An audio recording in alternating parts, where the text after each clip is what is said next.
నమస్తే, welcome to RTV. నేను సచిన్. ఆంధ్రప్రదేశ్లో మే 11 ఎన్నికలు జరగబోతున్నాయి. ఈ నేపథ్యంలో ఏ పార్టీ ఎవరిని బరిలోకి దించింది, ముఖ్యంగా అక్కడ అభ్యర్థిని బరిలోకి దించడం వెనుక ఎటువంటి వ్యూహాలు ఉన్నాయి, అలాగే ఎటువంటి అస్త్ర శస్త్రాన్ని సిద్ధం చేసుకుని అక్కడ బరిలోకి దించింది, గెలుపు అవకాశాలు ఏ విధంగా ఉన్నాయి, సామాజిక సమీకరణాలు ఏంటి, ఇవన్నీ ముందుంచే ప్రయత్నం చేస్తుంది ఆర్టీవీ. తెలంగాణ అసెంబ్లీ ఎన్నికల సమయంలో అందరికన్నా ముందుగా, అందరికన్నా వేగంగా, అందరికన్నా ఖచ్చితత్వంతో అక్కడ సమాచారం ముందుంచే ప్రయత్నం చేస్తుంది. ముఖ్యంగా ఎవరిని ఏ పార్టీ ఎందుకు బరిలోకి దించింది, అక్కడ గెలుపు అవకాశాలు ఎవరికి ఏ విధంగా ఉన్నాయి, సామాజిక సమీకరణాలు ఏంటి అనేది ఇప్పుడు కూడా ఆంధ్రప్రదేశ్ అసెంబ్లీ ఎన్నికల సమయంలో కూడా ఈ డీటెయిల్స్తో మీ ముందుకు వచ్చింది ఆర్టీవీ. ఇప్పుడు మనం మాట్లాడుకోబోతున్నాం ఆంధ్రప్రదేశ్కి సంబంధించిన మరో ఇంట్రెస్టింగ్ అలాగే ఉత్కంఠ రేపుతున్న నియోజకవర్గం మంగళగిరి. అవును, మంగళగిరికి సంబంధించి ప్రొఫైల్ చూద్దాం. ఇక్కడ ఆంధ్రప్రదేశ్ మంగళగిరి నియోజకవర్గం నుంచి బరిలోకి దిగుతున్నారు టీడీపీ నుంచి నారా లోకేష్, అలాగే వైసీపీ నుంచి బరిలోకి దిగుతున్నారు మురుగుడు లావణ్య. ఒక్కసారి వీళ్ళ షార్ట్ ప్రొఫైల్స్ చూసే ప్రయత్నం చేద్దాం. ముందుగా టీడీపీ నుంచి నారా లోకేష్ షార్ట్ ప్రొఫైల్. ఎన్టీఆర్ మనవడు, టీడీపీ అధినేత చంద్రబాబు కుమారుడు నారా లోకేష్. 2014 నుంచి రాజకీయాల్లో ఉన్నారు. టీడీపీ జాతీయ ప్రధాన కార్యదర్శిగా పనిచేస్తున్నారు నారా లోకేష్. 2017, 2023 మధ్య ఎమ్మెల్సీగా పనిచేశారు. గత ప్రభుత్వంలో మంత్రిగా పనిచేసిన అనుభవం కూడా ఆయనకుంది. అలాగే 2019లో మంగళగిరి నుంచి ఎమ్మెల్యేగా పోటీ చేశారు, ఓటమిని చవిచూశారు నారా లోకేష్. ఇది నారా లోకేష్కి సంబంధించిన షార్ట్ ప్రొఫైల్. ఇక మురుగుడు లావణ్యకు సంబంధించిన ప్రొఫైల్ చూద్దాం. పద్మశాలి సామాజిక వర్గానికి చెందిన నేత మురుగుడు లావణ్య. రాజకీయ కుటుంబ నేపథ్యం ఉంది. మాజీ ఎమ్మెల్యే కాండ్రు కమల కుమార్తె, అలాగే మాజీ మంత్రి ఎమ్మెల్సీ మురుగుడు హనుమంతరావు కోడలు మురుగుడు లావణ్య. ఇక అలాగే దాంతోపాటు కాండ్రు కమల 2009లో ఎమ్మెల్యేగా గెలిచారు. మురుగుడు హనుమంతరావు 1999, 2004లో ఎమ్మెల్యేగా గెలిచారు. ఈ నేపథ్యంలో మురుగుడు లావణ్యను బరిలోకి దించింది వైసీపీ. సో ఒకసారి ఇక్కడ మంగళగిరికి సంబంధించి నియోజకవర్గానికి సంబంధించి షార్ట్ ప్రొఫైల్ చూసే ప్రయత్నం చేసినప్పుడు గుంటూరు లోక్సభ స్థానంలో అంటే పార్లమెంటు స్థానానికి సంబంధించి గుంటూరు పార్లమెంటు స్థానంలో ఓ భాగం మంగళగిరి, దుగ్గిరాల, తాడేపల్లి మండలాలు దీంట్లో ఉన్నాయి.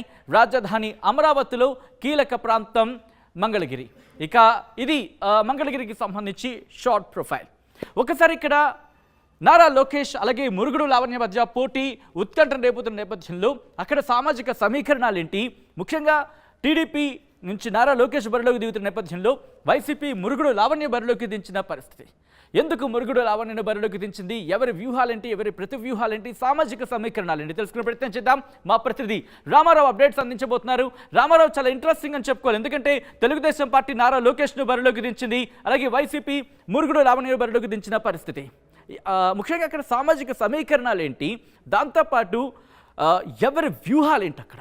సచిన్, మంగళగిరి నియోజకవర్గం ఏదైతే అక్కడ ఎలక్షన్స్ అనేవి రాష్ట్ర వ్యాప్తంగా కూడా పూర్తిగా ఒక అటెన్షన్ ఉన్నటువంటి నియోజకవర్గం. ఎందుకంటే ఇక్కడి నుంచే నారా లోకేష్ 2019లో పోటీ చేశారు. అయితే 2019లో పోటీ చేసి ఆ వైసీపీ అభ్యర్థి ఆళ్ల రామకృష్ణారెడ్డి చేతిలో ఓడిపోయారు. అయితే అప్పటి నుంచి కూడా మంగళగిరి నియోజకవర్గాన్ని అంటిపెట్టుకున్నారు. ఖచ్చితంగా మంగళగిరిలో టీడీపీ గెలవలేదు. ఖచ్చితంగా అలాంటి మంగళగిరి నుంచి తెలుగుదేశం పార్టీ జెండా ఎగరేయాలని లోకేష్ లక్ష్యంగా పెట్టుకున్నటువంటి పరిస్థితి ఉంది. అయితే ప్రధానంగా ఇప్పుడు ఉన్నటువంటి పరిస్థితి చూసినట్లయితే మంగళగిరి మొత్తం నియోజకవర్గానికి సంబంధించి 2,78,000 వరకు ఓటర్లు ఉన్నారు. వాళ్ళల్లో మెజారిటీ పద్మశాలి వర్గీయులు దాదాపు 42,000 మంది ఓటర్లు ఉన్నటువంటి పరిస్థితి ఉంది. అలాగనే మంగళగిరి టౌన్లోనే మెజారిటీ చేనేత వర్గాలు ఉన్నటువంటి పరిస్థితి ఉంది. ఓ రకంగా మంగళగిరి చేనేతకు కూడా దేశవ్యాప్తంగా గుర్తింపు ఉన్నటువంటి పరిస్థితి ఉంది. సో ఈ నేపథ్యంలోనే మొత్తం మెజారిటీ ఓట్లలో చేనేత వర్గం అనేది, పద్మశాలి ఓటర్లు అనేది డిసైడింగ్ ఫ్యాక్టర్గా చెప్పుకోవచ్చు. పద్మశాలిల తర్వాత చూసుకున్నట్టయితే ఎస్సీలు, యాదవులు, రెడ్లు, కమ్మ. సో ఈ 5 సామాజిక వర్గాలు టాప్ 5 ప్రయారిటీలు ఏదైతే అత్యధిక ఓట్లు ఉన్నటువంటి పరిస్థితి ఉంది. సో ఈ నేపథ్యంలోనే ఇక్కడి నుంచి చూసుకున్నట్లయితే ఏదైతే ఆళ్ల రామకృష్ణారెడ్డి ప్రజెంట్ సిట్టింగ్ ఎమ్మెల్యేగా ఉన్నారు. అయితే ఆయన పోటీ నుంచి తప్పుకున్నారు. ఇప్పుడు ప్రజెంట్ మురుగుడు లావణ్య వైసీపీ అభ్యర్థిగా ఉన్నటువంటి పరిస్థితి ఉంది. అయితే ఇక్కడ వైసీపీ టీడీపీ మధ్య పోటీ చూసినట్లయితే కొంత టీడీపీ ముందంజలే ఉందనే చెప్పుకోవచ్చు. ఎందుకంటే మంగళగిరికి సంబంధించి వైసీపీ ఎమ్మెల్యేగా ఉన్నటువంటి ఆళ్ల రామకృష్ణారెడ్డి 3 నెలల క్రితం ఆయన పార్టీకి రిజైన్ చేయడం జరిగింది. ఆ తర్వాత అక్కడ వైసీపీలో ఏదైతే పొలిటికల్ ఈక్వేషన్స్ అన్ని చాలా వేగంగా మారినటువంటి పరిస్థితి ఉంది. సో ఏదైతే ఆళ్ల రామకృష్ణారెడ్డి వైసీపీకి రాజీనామా చేసి కాంగ్రెస్ లో చేరిన తర్వాత అక్కడ గంజి చిరంజీవి ఎవరైతే ఆళ్ల రామకృష్ణారెడ్డి మీద టీడీపీ తరపున పోటీ చేసి 12 ఓట్ల తేడాతోనే ఓడిపోయినటువంటి పరిస్థితి ఉంది.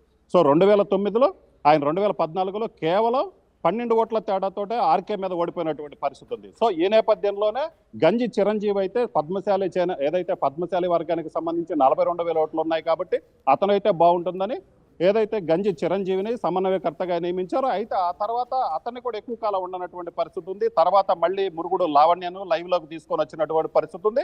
సో తర్వాత కాంగ్రెస్ లో నుంచి మళ్ళీ ఆళ్ల రామకృష్ణారెడ్డి వైసీపీలోకి వచ్చారు. సో ఈ నేపథ్యంలోనే వైసీపీలో అక్కడ అభ్యర్థులు మారటం అనేది ఆ పార్టీకి కొంత ఇబ్బందికరంగా మారినప్పటికీ కూడా చేనేత సామాజిక వర్గానికి సంబంధించి మురుగుడు లావణ్య ఉండటం అనేది ఆ పార్టీ ప్రధానంగా అడ్వాంటేజ్ గా భావిస్తున్నటువంటి పరిస్థితి ఉంది. 42,000 ఓట్లు ఉన్నటువంటి చేనేత వర్గానికి సంబంధించినటువంటి అభ్యర్థిని నిలబెట్టడంతో ఆ సామాజిక వర్గానికి సంబంధించి ఓట్లు మొత్తం మెజారిటీ ఓట్లు తమకే పడతాయని ఒక ధీమా వ్యక్తం చేస్తున్నటువంటి పరిస్థితి ఉంది. అలాగే చూసుకున్నట్లయితే మురుగుడు లావణ్యకి సంబంధించి ఆమె తల్లి కాండ్రు కమల మంగళగిరి మున్సిపల్ చైర్మన్ గా చేసింది, అలాగనే మంగళగిరి ఎమ్మెల్యే చేసింది. అలాగనే మురుగుడు లావణ్య వాళ్ళ మామయ్య ఎవరైతే మురుగుడు హనుమంతరావు ఉన్నారో ఆయన ప్రస్తుతం ఎమ్మెల్సీగా ఉన్నారు. ఆయన 2 సార్లు ఎమ్మెల్యేగా గెలిచాడు, అలాగనే మంత్రిగా కూడా చేసినటువంటి పరిస్థితి ఉంది. సో ఈ నేపథ్యంలోనే వాళ్ళ పొలిటికల్ ఎక్స్పీరియన్స్ ఏదైతే ఉందో, వాళ్ళకున్నటువంటి అనుచరులు కావచ్చు, వాళ్ళకున్నటువంటి పోలింగ్ మేనేజ్మెంట్ కావచ్చు, అలాగనే వాళ్ళకున్నటువంటి విస్తృతమైన పరిచయాలు మంగళగిరి నియోజకవర్గంలో ఈ 2 కుటుంబాలకు సంబంధించి 3 సార్లు ఎమ్మెల్యేగా గెలిచినటువంటి పరిస్థితి ఉన్న నేపథ్యంలో వాళ్ళకి విస్తృతమైన వర్గం ఉంది. సో అదంతా కూడా అడ్వాంటేజ్ అవుతుందని భావిస్తున్నటువంటి పరిస్థితి ఉంది. అలాగనే నారా లోకేష్ చూసుకున్నట్లయితే ఆయన మంగళగిరి నుంచి 2019లో ఓడిపోయినప్పటికీ కూడా పార్టీ ఏదైతే ఖచ్చితంగా మంగళగిరి నుంచే తాను పోటీ చేస్తానని ప్రకటించారు. అలాగనే మంగళగిరిలో నియోజకవర్గంలో విస్తృతంగా పర్యటించినటువంటి పరిస్థితి ఉంది. అయితే ఓడిపోయినప్పటి నుంచి కూడా ఆయన మంగళగిరిలోనే ఉన్నారు. మంగళగిరి ప్రజలతో ఎప్పుడు టచ్లోనే ఉన్నటువంటి పరిస్థితి ఉంది. సో ఈ నేపథ్యంలోనే ఆయన ఈసారి గెలుస్తారన్న ఒక ఫీల్ అయితే మాత్రం ఉంది. ఖచ్చితంగా ఈసారి ఆయన గెలిపించాలని అక్కడ తెలుగుదేశం పార్టీ కేడర్ కూడా బలంగా పనిచేస్తున్నటువంటి పరిస్థితి ఉంది. సో ఇప్పటికే చూసుకున్నట్లయితే Nara Lokesh already breakfast with Lokesh అలాగనే రచ్చబండ కార్యక్రమాలతో నియోజకవర్గంలోని అన్ని వర్గాలతో కూడా మమేకం అవుతున్నటువంటి పరిస్థితి ఉంది. అలాగనే ప్రత్యేకించి తటస్థ ఓటర్లు ఎవరైతే ఉన్నారో వాళ్ళందరినీ కలుస్తున్నారో, వాళ్ళందరినీ కలిసి తనను గెలిపించాలి, తాను గెలిస్తే మంగళగిరికి ఏం చేస్తాననేది ఆయన క్లియర్ గా వివరిస్తున్నటువంటి పరిస్థితి ఉంది. సో ఈ నేపథ్యంలో మంగళగిరికి సంబంధించి చూసుకున్నట్లయితే ఈసారి లోకేష్ మంగళగిరి నుంచి గెలిచే అవకాశాలు అయితే కనిపిస్తున్నటువంటి పరిస్థితి ఉంది.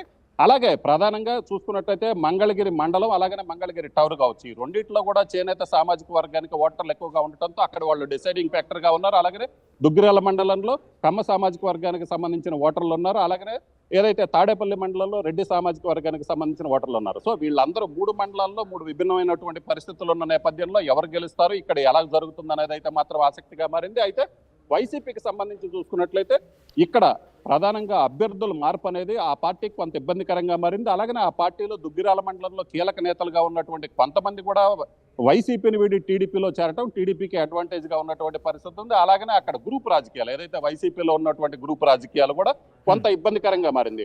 ఆళ్ల రామకృష్ణారెడ్డికి తాడేపల్లి మండలంలోని రెడ్డి సామాజిక వర్గం నేతలు ఎవరైతే ఉన్నారో వాళ్ళతో కొంత విభేదాలు ఉన్నాయి. సో ఇప్పుడు కలిసిపోయినట్లు ఉన్నప్పటికీ కూడా వాళ్ళ మధ్య ఇంటర్నల్ గా అయితే మాత్రం విభేదాలు అంతే కొనసాగుతున్నటువంటి పరిస్థితి అయితే ఉంది. అలాగనే మొన్నటి వరకు సమన్వయకర్తగా ఉన్న గంజి చిరంజీవి ఏ మేరకు సహకరిస్తారనేది కొంత అక్కడ ఇబ్బందికరమైన పరిస్థితి ఉంది. ఎందుకంటే గంజి చిరంజీవి చేనేత సామాజిక వర్గానికి చెందినటువంటి వ్యక్తి, ఆయన్ని సమన్వయకర్తగా పెట్టి మళ్ళీ 4 రోజుల్లోనే ఆయన సమన్వయకర్తగా తొలగించినటువంటి పరిస్థితి ఉంది. ఆయన గతంలో ఆళ్ల రామకృష్ణారెడ్డి మీద పోటీ చేసి 12 ఓట్లతోనే ఓడిపోయినటువంటి నేపథ్యంలో ఆయనకి కూడా ఒక వర్గం ఉంది. సో చేనేత సామాజిక వర్గానికి సంబంధించి అతను ఎన్ని ఓట్లు చీలుస్తారనేది అయితే మాత్రం కొంత ఆసక్తికరంగా ఉంది. Right, thanks for update Rama Rao. So మొత్తంగా అయితే మాత్రం మంగళగిరికి సంబంధించి మాత్రం ఉత్కంఠ పోరు మాత్రం కొనసాగే అవకాశమే కనిపిస్తుంది. ఎందుకంటే టీడీపీ బరిలోకి దించింది నారా లోకేష్ని బరిలోకి దించిన పరిస్థితి. అలాగే వైసీపీ మురుగుడు లావణ్య బరిలోకి దించింది. సో ఇక్కడ ఏం జరగబోతుందనే ఉత్కంఠ మాత్రం కొనసాగుతోంది. ముఖ్యంగా గత ఎన్నికల్లో ఓటమిని చవి చూశారు నారా లోకేష్. ఈసారి ఎలాగైనా గెలుపొందాలంటే అక్కడ వ్యూహాలు రచిస్తున్న నేపథ్యంలో ఆ గెలుపుని కంటిన్యూ చేయాలని చెప్పి వైసీపీ భావిస్తోంది. సో ఏం జరగబోతోంది అనేది జూన్ 4న వేచి చూద్దాం.